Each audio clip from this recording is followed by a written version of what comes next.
Voilà, bonjour tout le monde. Alors, j'ai pris un peu de retard ce week-end et j'ai donc seulement l'occasion ce matin, ce lundi matin, de vous faire un petit compte-rendu que j'espère pas trop long sur mon passage à l'Ordre des médecins, hein. Je vous rappelle que je suis le docteur Laurence Kayser, gynécologue en Belgique, et que j'ai été entendue par la commission d'enquête de l'Ordre des médecins de ma région pour avoir pousser un petit coup de gueule sur les médecins généralistes, ceux d'entre eux qui ne soignent pas leurs patients, qui ne les examinent pas et qui les traitent au paracétamol, doliprane, dafalgan pour la Covid.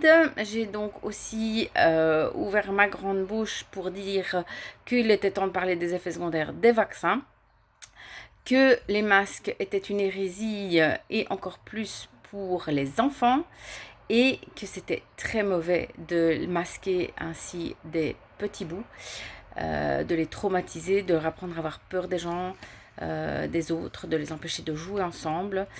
Tout dernière chose, j'ai encouragé à l'immunité naturelle en embrassant les gens qui ont Omicron.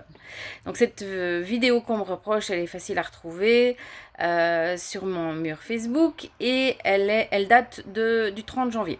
C'est-à-dire une semaine après la grande manifestation pacifique du 23, où nous étions à peu près 500 000, où on chantait, on écoutait des scientifiques, des magistrats, des artistes, et nous avons été nassés, arrosés, gazés par, je ne sais pas, 300-400 policiers, très impressionnants, casques, boucliers, etc. Et donc j'étais encore sous le coup de la colère, et j'étais sous le choc parce que notre démocratie est extrêmement malade, et je m'en suis vraiment rendu compte ce jour-là, peut-être plus encore qu'auparavant. Alors, de temps en temps, je regarde mon petit papier parce que je veux rien oublier. Donc, quand je suis rentrée à l'Ordre des médecins, il y avait 3 médecins présents. Le président de la commission est un neurologue qui dirige un hôpital, un gros hôpital. Juste à côté, nous avions un psychiatre qui fait des expertises pour les tribunaux, et ensuite un médecin généraliste d'une septantaine d'années, donc 70 pour nos amis français. Il y avait une magistrate et la secrétaire. La magistrate était là pour garantir la neutralité des débats, mais j'ai tout de suite senti qu'il y avait une forme d'hostilité à mon encontre venant de cette dame qui avait peut-être passé une mauvaise journée. Elle nous a donc d'abord couper la parole quand on demandait une conciliation avec les plaignants, pour ensuite nous expliquer exactement comment ça allait se passer, parce que je lui ai rappelé que je ne suis pas coutumière de comparaître devant l'ordre des médecins. D'ordinaire, je suis plutôt calme, ça fait quand même 25 ans que je suis médecin, et c'était ma première comparution. Voilà, donc elle nous a expliqué que les débats allaient simplement prendre en compte mes arguments, et qu'ensuite le rapport serait fait à l'ordre des médecins pour qu'ils décident ensuite s'il y avait lieu de poursuivre ou pas de me poursuivre ou pas pour mes propos. Voilà, donc nous sommes tout de suite tombés d'accord tous les 4 médecins présents sur le fait qu'un patient, ça doit s'examiner. Et donc, ça m'a fait plaisir, évidemment. Mais juste derrière, il y a eu quand même une petite phrase pour banaliser les médecins qui soignent par téléphone, que ça a toujours existé, etc. Je voudrais quand même remettre en contexte, nous sommes dans une période de pandémie, paraît-il. Et donc, il me semble que c'est pas exactement la même chose de répondre à un patient qui s'étouffe à la maison, qu'il doit rester bien enfermé chez lui avec du paracétamol, et de prendre des nouvelles de son patient qui a une hypertension et qu'on voit tous les mois, et lui demander juste comment il va. Donc c'est pas vraiment le même contexte. Nous avons aussi très vite été en désaccord sur le fait que encore maintenant les médecins ne soignent pas. Apparemment, il n'y a pas une prise de conscience de l'ordre des médecins à ce sujet. Donc Moi, je réitère mes propos. Non, les médecins généralistes ne soignent pas tous les patients de la Covid en les examinant. Il y a encore beaucoup trop de médecins qui donnent des conseils par téléphone, qui demandent de tousser dans le téléphone et qui disent aux gens d'aller à l'hôpital seulement s'ils sont bleus, s'ils ont les lèvres bleues. Donc c'est complètement insensé, c'est criminel, c'est de la non-assistance à personne en danger. Je le répète droit dans les yeux. Voilà, donc je maintiens mes propos. Et ça n'empêche pas qu'il y ait des médecins généralistes absolument formidables qui font leur métier avec cœur et qui cherchent à trouver des solutions parmi toute la pharmacopée qui existe maintenant et qui est bien vaste. Alors évidemment, nous avons aussi discuté des patients, ça c'est un petit peu étendu le débat, donc il faut quand même savoir que l'ordre des médecins n'est pas compétent pour discuter de la façon dont je soigne les gens, de la façon dont les médecins soignent les gens, mais il est compétent pour savoir si on le fait avec éthique et déontologie. Donc nous avons un peu glissé sur des sujets scientifiques qui fâchent parce que c'était un petit peu difficile pour eux probablement de ne pas les aborder. Donc évidemment, nous nous sommes retrouvés à parler de la façon dont j'ai pris en charge notamment une femme enceinte et j'ai rappelé que les traitements que j'avais utilisés sont tout à fait connus, de l'oxygène, des antibiotiques, de la cortisone et des anticoagulants. Ça n'a rien d'extraordinaire et n'importe quel médecin qui digne de ce nom sait utiliser tous ces produits. Voilà. Nous avons parlé du début de la pandémie quand je me suis proposée à l'hôpital et qu'on m'a dit qu'il n'y avait pas assez de travail pour m'appeler et que même les assistants, les jeunes médecins étaient mis en congé 2 jours par semaine. Donc évidemment, le contexte était le suivant, on avait annulé les salles d'opération, on avait annulé toutes les consultations et donc il y avait beaucoup de personnel médical disponible qui était libéré de ses obligations autres. Et donc on m'a bien gentiment dit qu'on n'aurait pas besoin de moi. Je rappelle qu'à ce moment-là, j'ai donc laissé mon cabinet ouvert pour recevoir les gens qui n'étaient pas reçus aux urgences parce qu'ils n'avaient pas Covid. Et j'ai eu l'occasion de soigner des cancers, enfin un cancer du sein, une petite dame qui avait un diabète de grossesse qui n'avait plus aucun suivi, plusieurs fausses couches, plusieurs hémorragies de la ménopause, des infections, des gens qui auraient dû être pris en charge à l'hôpital et qui ne l'avaient pas été. Le directeur de l'hôpital qui était face à moi avait beaucoup de mal à me croire et il m'a donc dit que si j'insistais sur ces propos-là, je risquais d'avoir une plainte supplémentaire. Je suis désolée, j'ai des témoignages, je le répète, ça s'est passé comme ça. Je ne suis pas enquêtrice. Quand les gens m'ont dit qu'ils n'avaient pas été reçus, je les ai crus et je les ai soignés. Maintenant, je ne me considère pas comme une héroïne et simplement j'ai fait mon boulot. Et il y avait un dysfonctionnement du système hospitalier déjà à ce moment-là. Voilà. Alors, je rejette un petit coup d'œil à mon petit papier. Donc, évidemment, nous avons aussi glissé sur Omicron, sur le fait que je considérais qu'il était important de privilégier l'immunité naturelle. Le nom de Bill Gates, ça fait pousser des cris parce que Bill Gates est informaticien et n'est pas un médecin. Il s'est quand même permis d'écrire How to Prevent a New Pandemic, donc comment prévenir une nouvelle pandémie. Ça, c'est plutôt quand même un bouquin qui est scientifique, voire médical, et on sait bien tous l'implication de Bill Gates dans les vaccins au niveau mondial, dans l'OMS et son financement. Et on ne peut pas dire que Bill Gates soit un farfelu au niveau vaccin, soit un novice. Donc en le citant et en disant qu'il a exactement dit la même chose que moi, que Omicron est un excellent vaccin et que lui, il était déçu en fait. Lui, il était déçu parce qu'il aurait voulu que son vaccin commercial soit un meilleur vaccin qu'Omicron. Moi, j'étais vachement contente par contre. Et donc, je pense qu'en citant Bill Gates, je n'ai pas commis d'impair. Voilà, alors... Le rôle du masque, eh ben oui, le rôle du masque, donc j'ai dit gentiment et tout simplement, chers confrères, nous savons tous ici à quoi sert un masque chirurgical. Il m'a donc demandé, le président de la commission, à quoi ça servait. Mon avocate a tout simplement rappelé que c'était en salle d'opération que c'est utilisé. Il est tout à fait farfelu de mettre ça sur le nez de gens qui sont dans un environnement non stérile, qui n'ont aucune formation médicale, qui vont chipoter à leur masque, qui vont le réutiliser, l'enlever, le remettre. A fortiori des enfants, on les enferme dans une classe pendant je ne sais pas combien, 8 heures.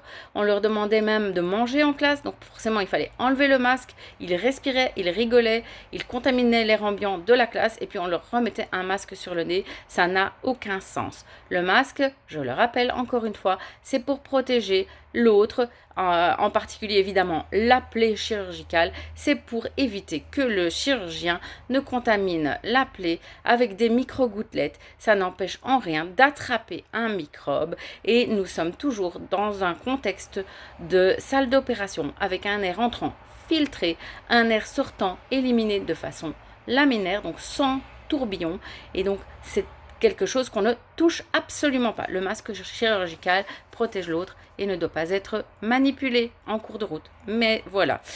Donc c'était un petit peu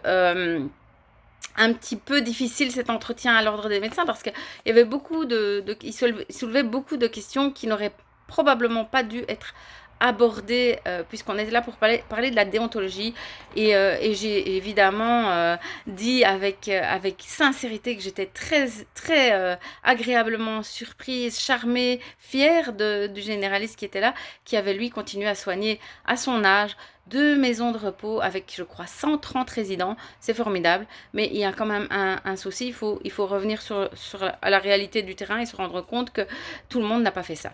Et ne le fait toujours pas. Alors, vaccin et effets secondaires. Voilà, donc, le sujet qui fâche, le sujet d'actualité pour le moment, bien que l'Ukraine ait pris un petit peu le devant de la scène. Nous sommes avec beaucoup de problèmes, de déclarations de pharmacovigilance, on n'arrive pas à se faire entendre quand on dit qu'il y a des effets secondaires. Pour moi, la vaccination des enfants et des femmes enceintes est très dangereuse. On ne sait pas ce qu'on fait. Nous sommes des apprentis sorciers. Nous injectons des choses à des personnes saines. Des enfants ne risquent pas de faire de formes graves de la Covid et ils ont par contre un avenir, une longue vie, une fertilité à préserver. Les femmes enceintes, c'est un contexte extrêmement particulier, la grossesse. Donc, bien sûr qu'il y a eu des femmes enceintes qui se sont retrouvées aux soins intensifs. La question est de savoir comment est-ce qu'on les a soignées avant qu'elles n'arrivent là. Est-ce qu'elles ont été examinées? Est-ce qu'elles ont été prises en charge? Est-ce qu'elles ont reçu les antibiotiques, la cortisone, etc. La question reste en suspens. Nous n'avons malheureusement pas accès à ces données-là non plus. Nous ne pouvons pas avoir le statut vaccinal des personnes décédées et donc nous ne saurons pas si les gens sont décédés du vaccin ou pas. Nous ne saurons pas non plus comment ont été pris en charge les personnes décédées de Covid avant leur hospitalisation, ce qui est profondément anormal. Il y a ensuite eu une petite discussion sur les pilotes. Mon avocate, maître Diane Prota, représente les femmes de Où est mon cycle qui ont beaucoup à dire par rapport à leur fertilité, leurs règles, mais aussi les navigants libres qui sont ce collectif de pilotes, d'hôtesses de l'air, de stewards qui, suite à la vaccination, ont fait des AVC, des crises cardiaques, des embolies pulmonaires, des hémorragies en plein vol. Et des dizaines d'avions ont dû être détournés. Ça donne envie à l'approche des vacances de savoir si le pilote il est vacciné ou pas.